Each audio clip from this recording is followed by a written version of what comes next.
설 연휴 잘 지내고 계신가요? 예, 남은 또 기간도 또 하나님의 은혜 가운데 가정마다 주님의 은혜와 복과 평화가 임하기를 주님의 이름으로 축복합니다. 오늘 이제 사도행전 6장 말씀인데요. 우리가 지금 초대교회의 부흥과 성장, 조금 더 이제 자세하게 범위를 좁히면 예루살렘 교회의 부흥과 성장에 대해서 지금 사도행전 전반부 내용을 통해서 계속 살펴보고 있습니다.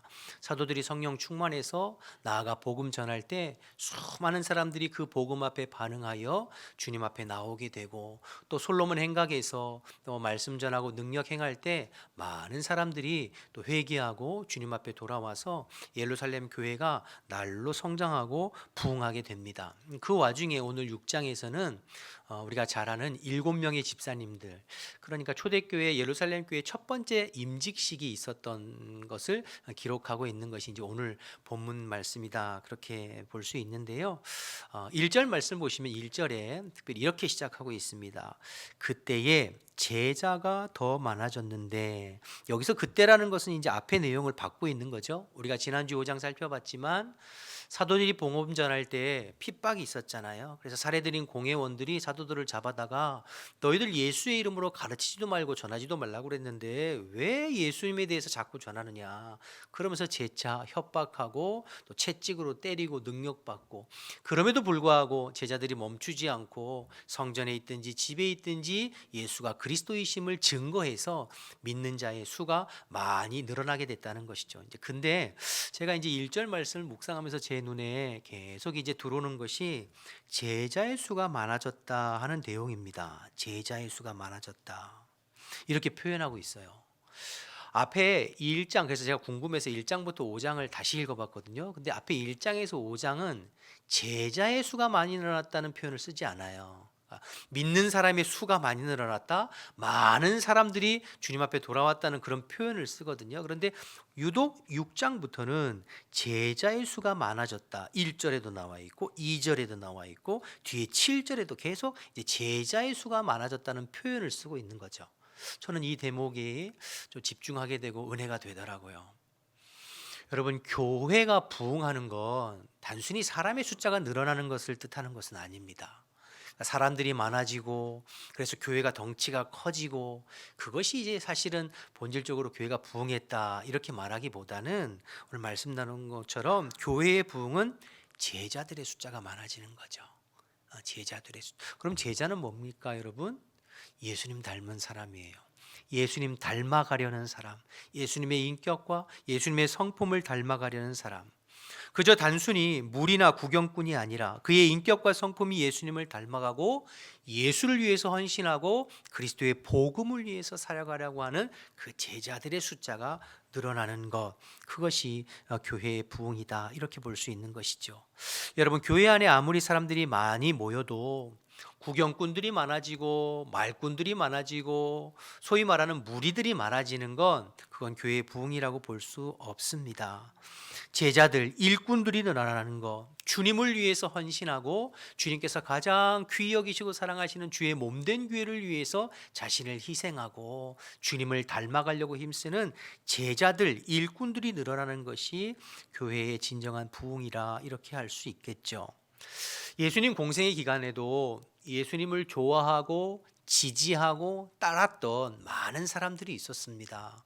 우리 소위가 말하는 무리라고 하죠. 예수님께서 기적을 행하시고 능력을 베푸실 때 나도 그 기적과 능력의 어떤 혜택을 보지 않을까 싶어서 기대하는 마음으로 예수님을 좋아하고 따랐던 많은 사람들이 있었어요. 무리.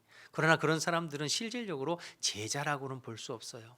주를 위해서 자기를 희생하고 주를 위해서 자기의 것을 내려놓는 그러한 제자라고 볼 수는 없지요. 무리들은 예수님을 좋아하고 지지하고 따르지만 언제든지 돌아설 수 있는 사람들이에요. 마음에 들지 않으면, 입장이 바뀌면, 어려운 문제가 생기면 언제든지 떠날 수 있는 사람들이 무리예요. 그러나 제자는 아닙니다. 주를 위해서 헌신된 사람이에요. 주님을 위해서 몸과 마음과 시간과 물질을 헌신하고 주님을 따르는 제자. 그러니까 건강한 교회는 무리가 많아지는 교회가 아니라 제자가 많아지는 교회가 진짜 건강한 교회인 줄로 믿습니다. 예전에도 제가 한번 말씀드린 적이 있는데요. 전에 교회에 있을 때 교회에 어려운 일이 발생했어요. 담임 목사님이 하루아침에 이렇게 사임하시게 되는 그런 아주 중요한 일, 어려운 일들이 딱 발생했거든요. 교회가 굉장히 시끄럽고 휘청거렸어요. 일주일이 딱 지났는데, 그 일이 발생하고 일주일이 지났는데 400명이 교회를 떠났어요. 그러니까 출석 인원이 4,000명이었던 교회였는데 딱 일주일 만에 400명이 교회를 떠났어요. 그래서 어떤 면에서는 뭐 마음이 이해되고 또 뭐 여러 가지 생각이 있겠죠. 비난하고 싶은 마음 전혀 없습니다. 그러나 어떤 면에서는 무리인 것이죠. 그렇게 힘든 상황에서도 여러 가지 시끄럽고 어려운 상황이지만 매일매일 예배당에 나와서 밤에 눈물로 호소하며 기도하는 사람들이 있었어요. 약 90일 정도를 매일 눈물로 부르짖으면서 하나님 우리 교회를 지켜주세요. 지켜주세요. 그렇게 여러분, 무리의 특징은 시끄럽습니다. 요란해요. 예수님께서 기적을 베푸실 때, 오병이어 기적 베푸실 때 예수님을 임금 삼으려고 했어요. 와! 그러나 예수님 십자가 지실 때 어떻게 했어요? 저를 십자가에 못 박으라. 제자들은 무리들은 언제나 요란하고 시끄러워요. 그러나 제자는 그렇지 않습니다. 그저 묵묵히 조용하게 예수님 닮아서 자신의 자리를 지키며 기도의 자리를 지키며 특별히 어렵고 힘들 때 더 기도에 힘쓰는 그러한 제자들, 교회 안에 이런 제자들이 많아지는 것이 참된 부흥입니다. 무리가 많아지는 것은 거품이죠. 말씀드린 대로 어려운 일이 있으면 언제든지 떠날 수 있는 사람들. 그러나 제자들은 그렇지 않아요.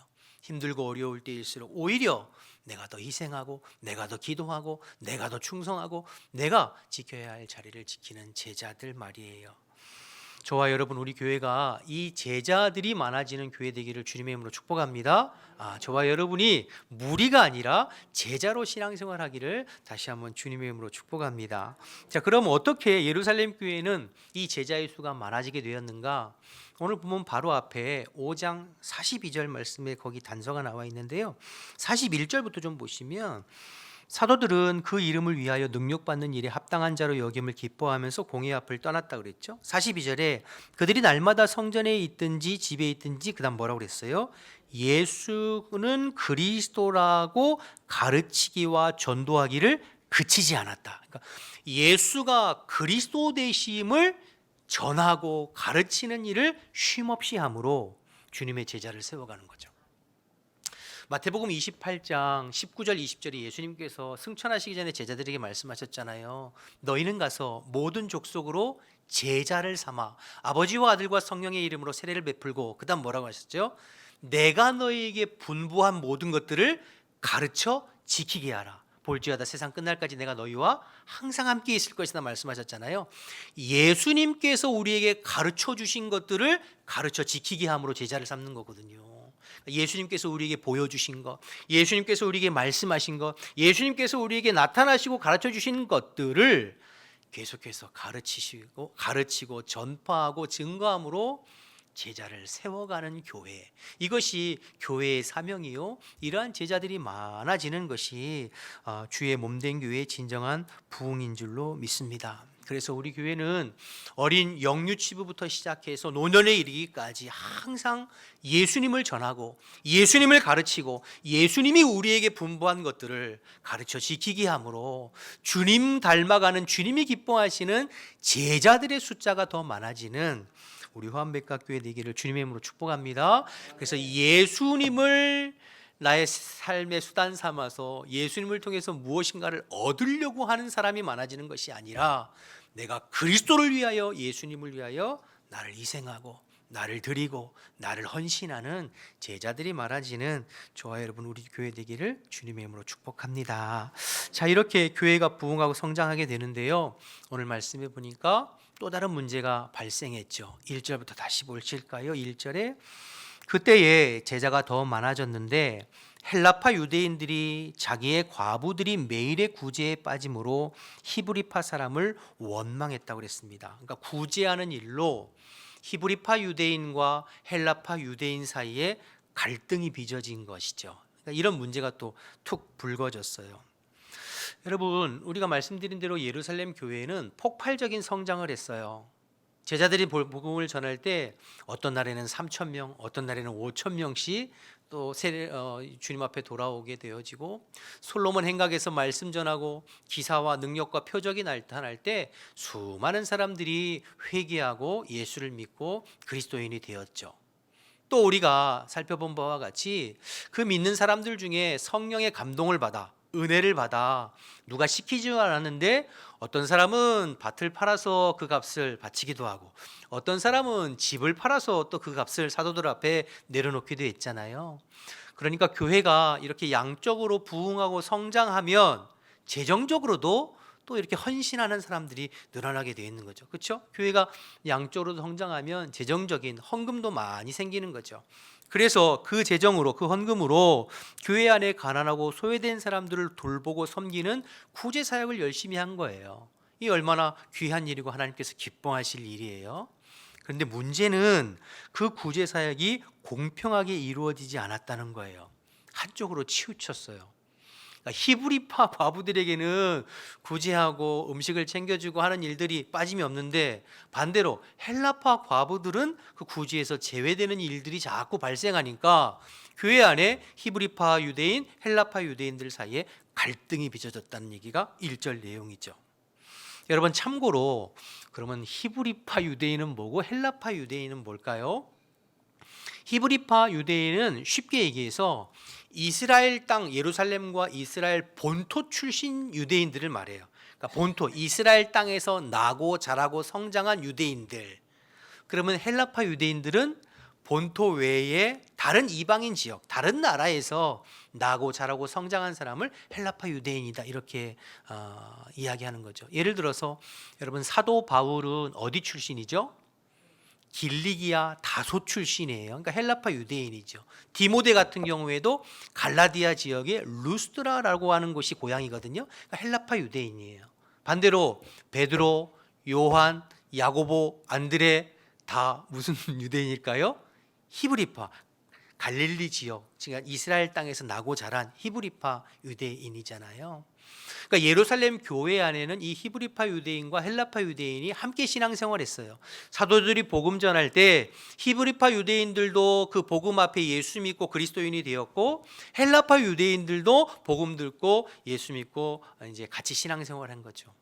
그럼 여기서 질문: 예루살렘 교회의 주류를 이루고 중심을 이루는 세력은 히브리파 유대인일까요? 헬라파 유대인일까요? 히브리파 유대인이죠. 그렇죠? 지역도 예루살렘이고, 여러분 사도들, 지금 예루살렘 교회의 핵심 리더들인 사도들을 전부 12사도들이 다 히브리파 유대인들이잖아요. 나중에 이제 11장, 사도행전 11장에 가보면 안디옥 교회가 나오거든요. 안디옥 교회는 저 북쪽 수리아 지방에 있는 이방인 중심의 교회가 안디옥 교회예요. 이방 땅에 있는. 그럼 안디옥 교회는 히브리파 유대인과 헬라파 유대인 중에 어디가 주류 세력일까요? 헬라파 유대인이 주류 세력이죠. 이해가 되시죠, 여러분? 그러니까 오늘 지금 사도행전 6장의 예루살렘 교회에 헬라파 과부들이 구제에서 소외되고 제외됐다는 이야기는 사람이 팔이 안으로 굽는다고 예루살렘 교회에는 히브리파가 주류예요. 그러니까 헌금을 가지고 구제를 할 때에 자기 사람들만, 히브리파에 속한 사람들에게 구제를 많이 하고, 반대로 헬라파 사람들은 소외가 되는 거죠. 제외시키는 거죠. 그래서 교회 안에 이러한 문제와 갈등이 생기는 거예요. 여러분, 지난주에도 우리 살펴봤습니다만 인간 군상들이 모여있는 공동체에는 항상 크고 작은 문제들이 발생하게 되어 있습니다. 사람들이 모여있는 공동체는 항상 크고 작은, 특별히 지난주에 살펴봤지만 교회는 오는 사자와 같이 산길자를 두루 다니며 찾는 마귀가 계속 교회를 안팎으로 공격하잖아요. 어떻게든 교회를 무너뜨리고 어떻게든 성도들을 넘어지고 시험 들게끔 계속 공격하잖아요. 그러니까 교회가 항상 크고 작은 문제가 있는 거죠. 5장에서도 안으로는 아나니아와 삽비라가 죽게 되는 그런 어려움이 있었고, 밖으로는 사도들이 공회에 끌려가서 핍박당하는 어려움이 안팎으로 있었잖아요. 6장에서도 안으로는 구제 문제를 가지고 교회 안에 갈등이 빚어지는 문제가 있는가 하면 뒤에 6장 후반절과 7장으로 넘어가면 7집사님 중에 한 사람인 스데반 집사님이 순교하는 내용이 나오거든요. 핍박을 통해서. 그러니까 교회는 항상 이렇게 안팎으로 크고 작은 문제들이 있을 수밖에 없어요. 중요한 건 문제 자체가 중요한 것이 아니라 그 문제를 어떻게 기도하면서 성령 안에 지혜롭게 해결해 나가고 극복해 나가느냐가 더 중요하다고 지난주에도 나눴잖아요. 그럼 오늘 말씀을 통해서 예루살렘 교회의 성도들은 이 교회 안에 불거진 문제를 어떻게 지혜롭게 헤쳐나가는지를 한번 살펴보도록 하겠습니다. 2절 4절 말씀 계속 보시죠. 12사도가 모든 제자를 불러 이르되 우리가 하나님의 말씀을 제쳐놓고 접대를 일삼는 것이 마땅하지 아니하니 형제들아 너희 가운데 성령과 지혜가 충만하여 칭찬받는 사람 7을 택하라. 우리가 이 일을 그들에게 맡기고 우리는 오로지 기도하는 일과 말씀 사역에 힘쓰리라. 이렇게 이제 처방을 하는 거죠. 여러분 하나님의 말씀을 제쳐놓고 접대, 구제 사역 말하는 거죠. 금전 출납과 접대 나누는 그것을 일삼는 것이 마땅하지 않으니 사도들 외에 일반 평신도 중에 7명의 집사를 택하여 집사로 세우고 그 일을 맡기고 사도들은 뭐에 더 집중한다고요? 말씀과 기도와 말씀에 더 전심전력하는 것으로 이제 처방을 내리고 있는 것이죠. 저는 이 예루살렘 교회의 문제 해결 방법을 보면서 크게 두 가지를 깨닫게 되는데요. 하나는 첫째는 문제가 생겼다고 해서 사역을 중단하지 않았다는 거예요. 여러분 교회에서 어려운 이웃들 소외된 사람들을 구제하고 나누고 또 선교하고 이런 부분들은 얼마나 중요한 일이에요. 그렇죠? 근데 그런 일을 하다가 지금 갈등이 생기고 문제가 생겼다고 해서 그 사역 자체를 중단하지 않았어요. 이 부분을 먼저 주목해야 되죠. 우리가 교회 사역을 하고 교회 일을 하다 보면 여러 가지 일들이 있을 수 있고 의견의 충돌이 있을 수 있고 시끄러운 일들이 생길 수 있어요. 그렇다고 해서 여러분 가장 일을 쉽게 처리하는 건 뭐죠? 일을 안 하면 돼요. 일을 안 하면 아무런 문제도 있을 것도 없고 갈등이 있을 것도 없고 싸움이 있을 것도 없어요. 그럼 제일 편하죠. 그러나 그건 하나님께서 기뻐하시지 않는 거예요. 마귀가 원래 노일이고 좋아하는 것이죠. 교회가 아무것도 안 하면 제일 편하죠. 그러나 예루살렘 교회는 그렇게 하지 않았어요.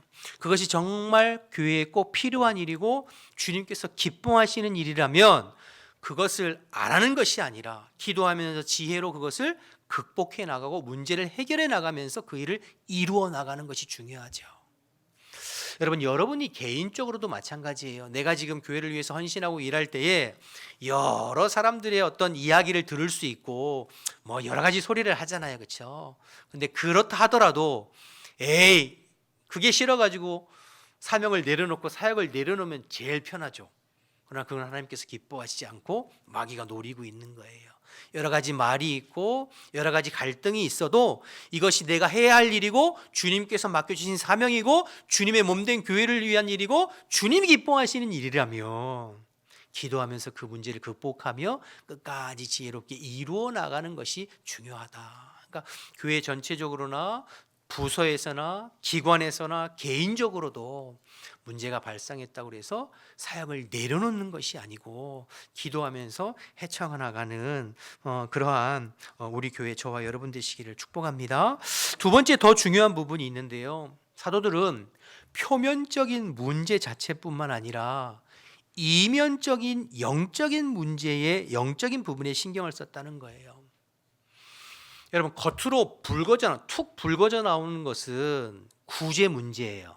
그렇죠? 구제 문제를 가지고 히브리파와 헬라파가 지금 갈등을 하고 있어요. 근데 사도들의 처방은 눈에 보이는 구제 문제만이 아니라 눈에 보이지 않는 영적인 부분에 더 집중하고 처방을 내리고 있다는 것을 주목해야 돼요. 눈에 보이는 구제 문제뿐만 아니라 보이지 않는 영적인 문제, 즉 사도들이 말씀과 기도와 말씀에 더 집중하지 못하고 이 본질적이고 영적인 것에 더 마음 쓰지 못한 것에 대해서 처방을 내리고 있잖아요. 여러분 우리는 눈에 붉어져 나오는 표면적인 문제만 살피면 안 되고요. 항상 그 문제 뒤에 있는 영적인 부분까지도 살피고 점검해야 될 줄로 믿습니다. 눈에 보이는 것은 구제 문제로 서로 갈등하고 싸우는 것 같아 보이지만 그러나 그 문제의 이면에는 사도들이 하나님의 말씀과 기도를 제쳐놓고 구제하고 나누고 금전출납하는 사역적인 일에 마음 쓴 것에 대해서 그것들로 인하여서 교회가 분란이 생기고 문제가 생겼다는 것을 사도들이 딱 캐치한 거죠. 그래서 이 일의 근본적인 부분들은 우리가 더 본질에 집중하고 더 기도와 말씀에 집중해야 되는구나라는 것을 사도들이 깨닫고 그 일을 7 집사님 앞에 맡기고 자신들은 기도와 말씀 더 본질적인 것에 집중했다는 것, 이것이 중요한 것이죠. 여러분, 교회는 영적인 공동체입니다. 그래서 어떤 문제가 생기든지 항상 표면적인 것만 처리하고 바라보면 안 되고요, 이면의 영적인 문제를 바라볼 수 있어야 돼요. 교회는 사람들이 모여 있다고 하는 것으로 인하여서는 세상의 어떤 회사나 동호회나 세상의 여러 단체들과 구별되지 않아요. 그러나 교회가 구별되는 것은, 교회는 영적인 공동체예요. 우리가 추구하고 우리가 바라고 목적하고 그리고 그 문제를 해결해 나가는 방식도 세상과 달라요. 영적인 공동체. 그래서 여러분, 교회는 사람들이 모여서 만든 공동체가 아니라, 우리 지금 사도행전 살펴보고 있지만 성령께서 주도하셔서 세우신 공동체이고, 성령께서 교회를 이끌어 가시는 공동체가 교회인 줄로 믿습니다. 그러므로 교회에 속해 있는 모든 심령들, 담임 목사로부터 시작해서 어린 심령이까지 모든 심령들이 해야 할 것, 가장 중요하게 생각해야 할 건 뭐냐면, 오늘 사도들처럼 말씀과 기도로 말씀으로 우리의 심령이 깨어 주님과 성령님과 늘 영적으로 교제하고 교통하는 것. 그래서 교회가 성령께서 이끌어 가시고 인도되어질 수 있도록 우리가 영적으로 늘 깨어 있는 것, 여기에 마음 쓰는 것이 가장 중요한 것인 줄로 믿습니다. 그래야 주님이 기뻐하시는 방향으로 교회가 이끌려져 가고 인도되어져 가요. 그런데 반대로 우리가 교회 안에 있는 모든 지체들이 이 영적인 부분에 관심이 없고 이 영적인 부분에 소홀히 하면 항상 인본주의가 판치고 사람의 생각이나 지식으로 교회를 세상의 회사나 어떤 단체 운영하듯이 그렇게 운영되어져 가거든요. 그러면 교회는 자꾸 본질에서 벗어나게끔 되어 있어요. 그러면 아무리 숫자가 늘어나고 사람이 늘어나도 무리만 늘어나는 것이지 제자가 늘어나는 것이 아닐 수 있다는 것을 우리가 꼭 기억해야 합니다. 그러면 오늘 본문에 나와 있는 것처럼 어떤 일을 해도 자기 방식대로 자기 사람들을 챙기고 또 그렇지 않은다면 소외시키는 이런 문제들이 끊임없이 발생하는 것이죠. 사도들은 이 부분들을 간파했습니다. 우리가 본질에 집중하지 못하고 말씀과 기도로 깨어 주님과 동행하지 못하고 일하느라고 사역하느라고 구제하느라고 거기에 한눈 팔려서 영적으로 깨어있지 못하고 엉뚱한 것에 에너지를 씀을 본인들이 인정하게 된 것이죠. 그러니까 결국엔 교회가 자기 사람 생기고 편이 갈라지고 부러워하는 그러한 모습들을 보면서 다시 본질로 돌아가자, 말씀과 기도로 돌아가자 선언하고 있는 것입니다. 우리도 마찬가지입니다. 여러분, 교회에서 구제하고 선교하고 하는 일들이 얼마나 중요한 일입니까? 하나님께서 기뻐하시는 일이요, 꼭 해야 되죠. 그러나 그것 이전에 저와 여러분이 말씀과 기도로 성령 안에서 주님과 늘 깨어있고 교제하는 이 본질에 집중하고 본질에 마음 써야 되는 줄로 믿습니다. 그래서 사역보다 중요한 것이 사귐이요, 일보다 중요한 것이 주님 앞에 머물러 주님과 교제하고 교통하는 것입니다. 여러분, 지난주에도 살펴봤지만 누가복음 10장에 마르다와 마리아 사건 여러분 기억하시죠? 지금 당장에는 마르다가 잘하는 것 같아요. 열심히 음식 만들어서 지금 예수님 접대해야 되잖아요. 그런데 예수님께서 뭐라고 그러셨죠? 마리아가 더 좋은 편을 택하였으니 빼앗기지 않을 것이다 라고 말씀하셨잖아요. 그러니까 지금 당장에 분주하게 일하고 헌신하고 사역하는 것도 중요하겠지만 그것보다 더 중요한 건 주님 발치에 앉아서 주님 말씀 들으며 말씀으로 주님과 교제하고 영적으로 깨어있는 거, 그거 주님이 더 원하시는 거예요. 여러분, 이 마리아가 당장은 이렇게 언니한테도 욕먹고 되게 힘들고 그렇지만, 그러나 시간이 지나면 예수님께서 십자가 죽으시기 직전에 예수님의 장례를 준비하여 예수님을 위로한 결정적인 여인이 마리아였어요. 300데나리온에 되는 향유옥합을 깨뜨려서 예수님의 장례를 준비했잖아요. 가룟 유다를 비롯해서 주변에 많은 사람들이 큰 소리 쳤어요. 너 어찌하여 그런 일을 하느냐, 왜 300데나리온을 허비하느냐, 이렇게 큰 소리 쳤거든요. 예수님 뭐라고 말씀하셨죠? 이 여인의 일이 복음이 전해지는 곳마다 이 여자가 한 일도 전해질 것이다. 그만큼 예수님이 위로를 받으시고 격려를 받으시고 마음이 흡족하셨다는 거잖아요.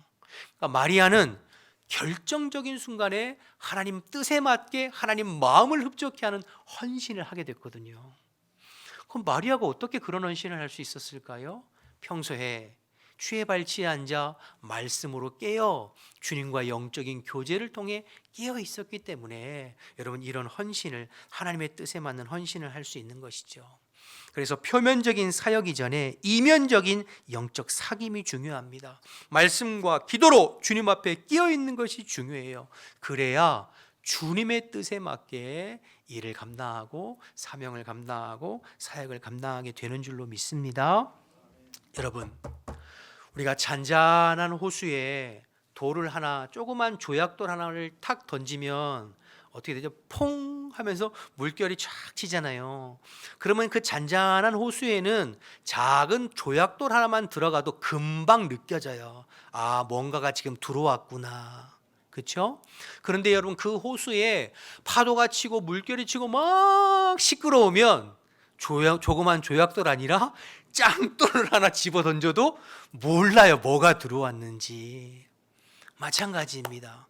우리가 말씀과 기도와 말씀을 우리의 심령이 잔잔한 호수처럼 끼어 있으면 여러분, 금방 알아요. 성령님께서 나에게 말씀하시고 원하시는 것에 대해서 금방 알고 죄에 대해서도 금방 민감하게 캐치가 됩니다. 이거 하나님 기뻐하시지 않는구나.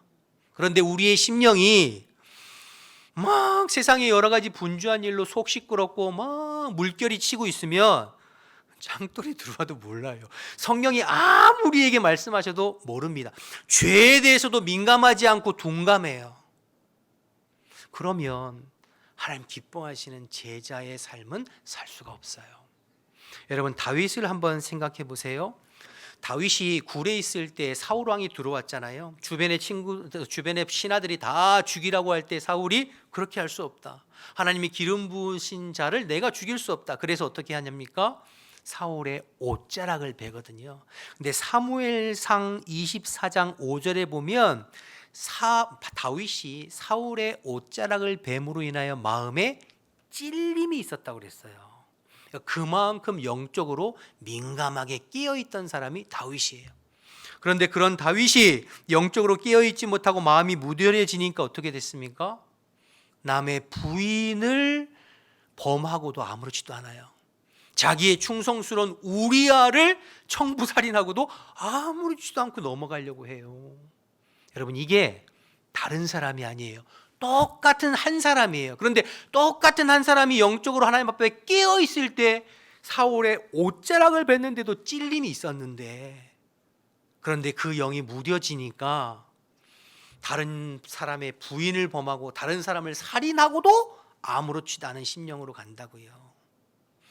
똑같은 사람이지만 우리의 심령이 잔잔한 호수처럼 있으면 하나님의 성령께서 말씀하시는 일, 죄에 대해서 민감하게 반응해요.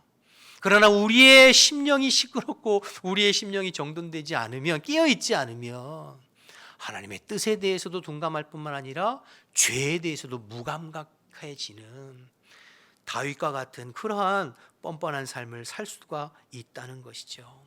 사랑하는 여러분, 오늘 말씀을 통하여서 본질로 돌아가고 본질에 힘쓰는 저와 여러분 되시기를 주님의 이름으로 축복합니다. 신앙생활의 본질이 무엇입니까? 기도와 말씀과 기도로 주님 앞에 깨어 있는 것입니다. 여러분, 늘 보이는 이면이 중요한 것이 아니라 보이는 내면의 영적인 부분이 중요하다는 것을 꼭 기억하셔야 돼요. 한 말씀만 더 드리면, 출애굽기 17장에 가보면 이스라엘과 아말렉과의 전쟁하는 장면이 나와요. 여러분 너무나 잘 아시는 장면이에요. 여호수아는 백성들과 함께 나아가서 아말렉과 칼싸움하면서 전쟁합니다. 모세와 아론과 홀은 산 위에서 그들을 위해서 중보하잖아요. 근데 여러분 아시는 바와 같이 모세가 손을 들어서 기도하면 누가 이겼죠? 이스라엘이 이겼어요. 그런데 그 기도의 손이 내려가면 누가 이겼죠? 아말렉이 이겼어요. 그러니 이야기는 뭐냐면 눈에 보이는 이면적인 여호수아의 칼싸움이 중요한 것이 아니라 눈에 보이지 않는 내면에 영적인 기도가 살아있느냐 그렇지 않느냐에 따라서 승패가 좌우된다는 거예요. 마찬가지입니다. 여러분의 신앙생활의 승패가 좌우되는 건 눈에 보이는 것이 아니라 눈에 보이지 않는 이면에 여러분의 신앙의 영적인 부분들이 살아있어야 돼요. 그래서 골방과 빈들과 광야가 필요한 것이죠. 하나님 앞에서 말씀과 기도로 말씀으로 주님과 영적으로 교제하여 우리의 심령이 깨어있는 것, 그래서 영적으로 성령 안에 늘 민감하게 반응하는 것, 그게 여러분 신앙생활의 승패를 좌우하는 것입니다. 여러분 꼭 기억하셔서 우리 지금 구정 연휴를 지나고 있잖아요. 신정과 구정이 있어서 우리나라는 좀 좋은 것 같아요. 왜냐하면 1월 1일에 뭔가 새해에는 이렇게 해야지 결심했지만 한 달 지나면서 말짱 또 이제 또 실패하고 뭐 도루묵된 게 많잖아요. 그런데 이제 구정이면 다시 어쨌든 1월 1일을 하는 거니까 지난 한 달 동안에 여러분이 한 해를 시작하면서 하나님 앞에 결심하고 결단했던 것들, 그렇게 실천하지 못한 것들을 이번 이 구정 연휴의 말씀을 통해서 다시 결단해서 말씀과 기도와 말씀, 신앙의 가장 본질이고 기본적인 거, 이런 얘기하면 어떤 분들은 에휴 목사님 그럼 늘 기본적인 건데요, 이렇게 말씀하시는 분 치고 기도생활 말씀생활 제대로 하시는 분 내가 본 적이 없습니다. 그러니까 사람들은 기본하지만 사실은 신앙생활의 가장 중요한 것은 기도와 말씀과 기도예요. 여러분이 평생에 이것만 붙잡고 놓치지 않으면 사실은 신앙생활 잘못될 이유가 없어요. 그렇게 기본으로 돌아가고 본질로 돌아갈 때 오늘 7절에 보시면 하나님의 말씀이 점점 왕성하고 예루살렘의 제자의 수가 더 많아지고 또 교회는 부흥하게 되는, 어려움을 극복하고 부흥하게 되는, 저와 여러분 여러 가지 여러분 개인적으로나 교회적으로 해야 할 일들도 많고 여러 가지 문제들도 있지만, 그러나 본질적인 영적인 부분으로 돌아가서 기도와 말씀에 다시 한번 마음 쓰고 집중하는 우리 모두가 되시기를 주님의 이름으로 축복합니다. 마지막으로 한 가지 더 살펴보면, 이렇게 사도들이 기도와 말씀으로 집중하기 위해서 교회 직분자들 7명의 집사님들을 세우잖아요. 어떤 분들을 세우는지 3절을 한번 보실까요? 3절을 보시면 형제들아 너희 가운데 성령과 지혜가 충만하여 칭찬받는 사람 7을 택하라. 우리가 이 일을 그들에게 맡기고 우리는 이제 기도와 말씀에 집중하겠다, 이렇게 이야기하는 거잖아요. 자, 그런데 여기 보면 성령과 지혜가 충만한 것과 사람들에게 칭찬받는 것이 함께 묶여 있어요. 그러니까 여러분 성령과 지혜가 충만한 건 나 혼자 성령 충만하고 나 혼자 지혜 충만하고 나 혼자 잘난 것이 아니라, 그 성령 충만함과 지혜가 주변의 사람들에게 보여지기에 인정되어지고 칭찬되어지는 그런 사람이요.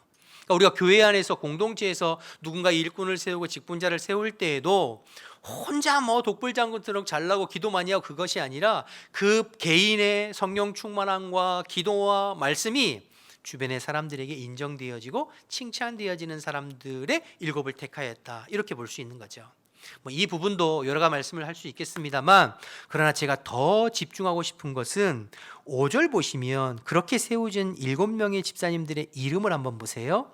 뭐라고 나와 있냐면 스데반, 빌리, 브로고노, 니가로르, 그다음에 디몬, 바베나, 니골라, 이렇게 7명이 있잖아요.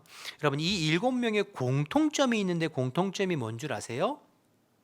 전부 헬라식 이름을 쓰고 있어요. 헬라식 이름을 쓰고 있다는 이야기는 이 7명의 집사님이 히브리파 사람이라는 거예요? 헬라파 사람이랄까요? 헬라파 사람이에요. 이건 너무 놀라운 거예요. 여러분 아까도 말씀드렸지만 예루살렘 교회의 주류는 누구라고요? 히브리파예요. 사도들이 전부 히브리파예요. 그래서 여러분 구제할 때 자기 사람들을 챙기면서 구제의 불균형이 일어나고 갈등이 생기고 문제가 불거져 나왔잖아요. 그런데 예루살렘 교회 첫 번째 임직식을 하는데 어디에서 7명의 집사님을 다 세운 거예요?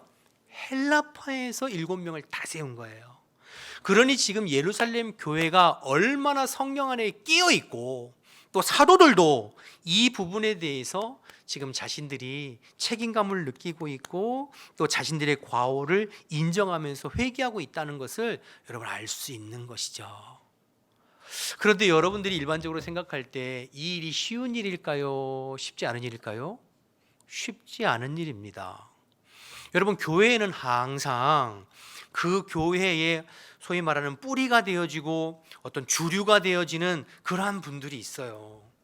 저희 교회에도 있어요. 여러분, 저희 교회에도 이렇게 한 사람 이렇게 해서 이렇게 땡기면 그 분하고 연관된 한 20-30명이 이렇게 쭉 나오시잖아요. 그리고 집안이 있잖아요. 그런데 이제 여러분, 이것이 한편으로는 큰 장점이에요. 교회가 어떤 일을 할 때 흔들리지 아니하고 든든히 세워져가는 장점이 되죠. 근데 우리가 영적으로 깨어있지 아니하고 성령 충만하지 아니하면 이것이 단점이 될 수 있어요. 이것이 기득권이 되고 이것이 힘이 되고, 그래서 임직을 세우고 일꾼을 세울 때도 항상 성령 충만하고 지혜가 있고 사람들에게 칭찬받는 사람을 세우는 것이 아니라 그 기득권에서 항상 세워져야 되고 외부에서 사람들이 들어와서 적응하기 힘들어. 그렇게 되면 하나님 기뻐하시는 방향으로 교회가 세워져 나가지 못하고 교회가 더 건강하게 성장하기가 힘들죠. 근데 예루살렘 교회는 이 부분을 극복한 거예요. 그래서 사도들은 전부 히브리파, 그런데 7집사님 첫 번째 임직을 하는데 다 헬라파 집사님들을 세워놓은, 여러분 이 놀라운, 그래서 여러분 교회가 건강하게 성장하고 부흥하기 위해서는 우리의 마음이 넓어져야 돼요. 수용성이, 교회의 주인은 그리스도이심을 고백하면서 우리가 그리스도 안에서 다 형제요 자매임을 인정하고, 나보다 늦게 신앙생활하고 나보다 어린 사람이라 할지라도 그가 성령과 지혜가 충만해서 주님의 몸된 교회의 일꾼으로 세워져도 박수하고 칭찬하고 협력하고 기뻐할 수 있는 그런 마음의 그릇이 넓어질 때 교회는 건강하게 더 성장하고 부흥하게 되는 줄로 믿습니다. 여러분, 아무리 폭우가 쏟아져도 내가 간장 종지만한 그런 그릇을 가지고 있으면 물은 간장 종지만큼밖에 안 차게 돼요. 그렇죠? 그러나 여러분, 넓은 드럼통을 준비하면 그만큼 물이 많이 채워지게 되는 것이죠. 그러니까 교회가 건강하게 부흥하고 성장하기 위해서는 누구라도 수용하고 받아주고 세워줄 수 있는 넓은 그릇이 준비되어야 되죠. 그러기 위해서 나의 것을 내려놓아야 합니다. 그러기 위해서 기도와 말씀, 영적인 것에 여러분 마음 써야죠.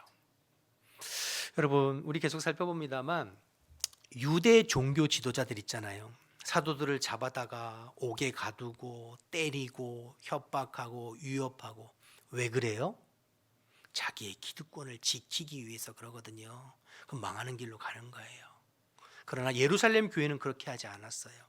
사도들은 히브리파 사람들이요 주류 세력이었지만, 그러나 성령 안에서 기도하면서 문제가 있을 때 우리가 잘못했구나 내려놓고 헬라파 사람들 집사님 7명을 세우는 이런 교회.